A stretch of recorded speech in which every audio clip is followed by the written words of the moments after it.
Now, I wanted to do something a little different tonight. We thought we'd try something that's not only entertaining, because this show is always entertaining. We thought we'd do something that was also educational and informative. Isn't that a great thing when you can entertain but also teach people something? Certainly. Exactly. I mean, we get to feel really great. Yeah, about ourselves. Yeah. Now, folks, let me tell you where I'm going with this. We're all familiar with some of the more famous sound bites from history. For example, Andy, who said, "I shall return"? MacArthur. That's General right. MacArthur, yeah. Yeah, General Douglas MacArthur said that, I think when he was fired or something by Truman. Anyway, all you ever get to hear is that part. You never get to hear the rest of what was said. Yeah. You always just hear the just a little excerpt. You always hear the most famous part. Well, tonight, folks, we're going to let some of these sound bites roll just a little longer in a segment we're going to call Historical Audio.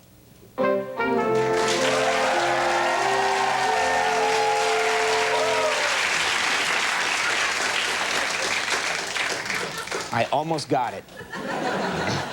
Now, you get the idea here. This first sound clip is one of the most famous sound bites from history. It's from Franklin Delano Roosevelt's inaugural address on March 4th, 1933, but we're going to let it run just a little longer. Give a listen.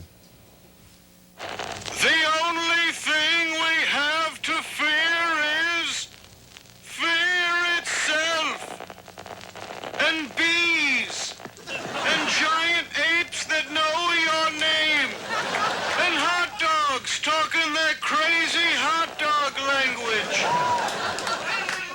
A lifelong fear of bees, and he proved to be right about hot dogs. Yep. If he hadn't warned us about hot dogs in the 30s, they'd still be talking that crazy where would we be today? language. Yeah. Here's a famous clip from Winston Churchill's first speech to the House of Commons as Prime Minister on May 13th, 1940, during World War II. Give a listen. I would say to the House, as I said to those who have joined this government, I have nothing to offer but blood, toil, tears, and sweat. And now, ladies and gentlemen, Led Zeppelin.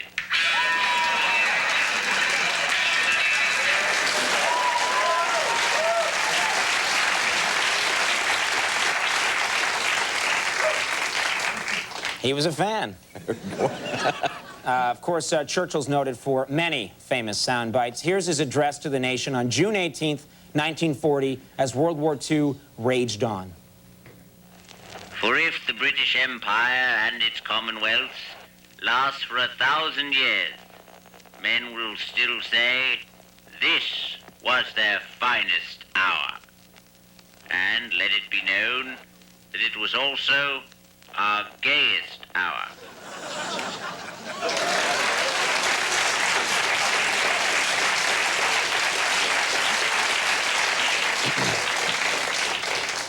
Let's just move on. Now, July 4th, 1939 was a sad day in baseball, very famous, as Lou Gehrig announced his retirement in front of fans at Yankee Stadium. Today, I consider myself the luckiest man on the face of the earth.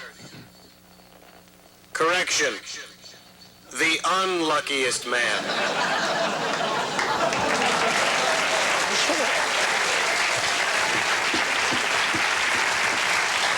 It's better when it's shorter, more inspiring.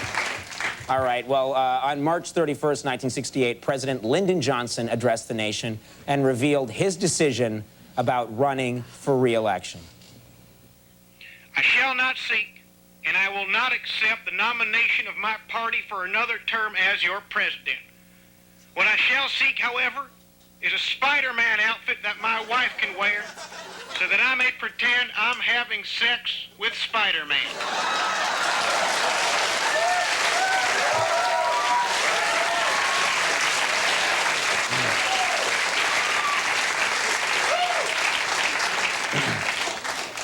Can't say as I blame him. That's pretty much what you expect from every retired world leader.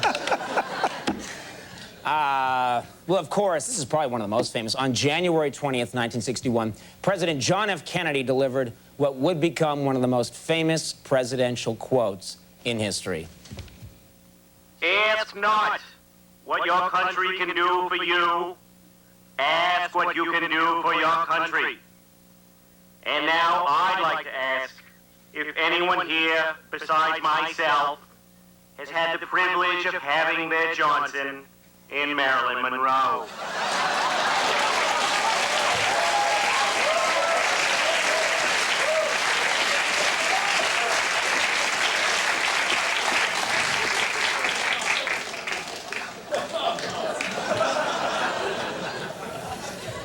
And finally, on June 25th, 1963, Kennedy delivered his famous Ich bin ein Berliner speech in front of West Berlin's City Hall.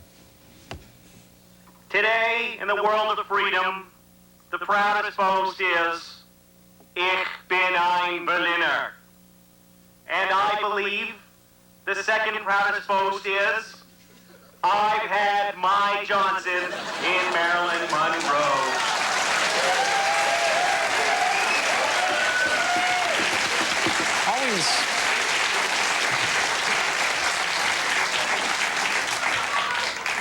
Always good to learn about history, I think. He picked his issue and he stuck with it. Stuck with it. Focus. Yeah. That's what people like. All right, well, we're going to take a little break right now, folks, and do some commercials. When we come back, if we still have sponsors after that, when we come back, stick around. A good friend of ours, Dave Foley, going to be here.